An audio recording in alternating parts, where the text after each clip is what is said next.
នៅអាឡ័យ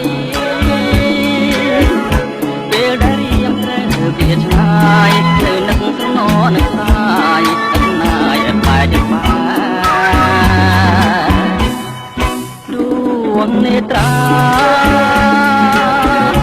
មានចាថានៅទឹកណា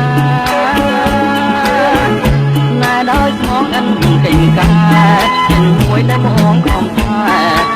ឲ្យតែអូនម្នាក់កែភ្នែកដកស្រង់អើយភ្នែកនេះហើយចិនរៀមទំពាំងនៅពេលបងនឹងត្រៀមថ្មីឃើញខាងបលាក់ទឹកមកនឹងទាំងស្រីដួងនេត្រា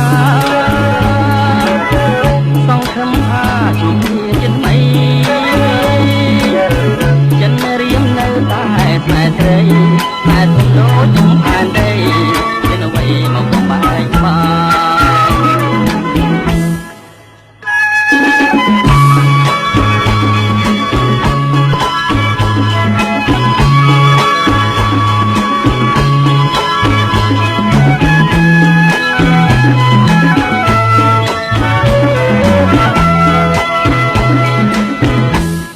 កភ្នែកដកស្រង់អើ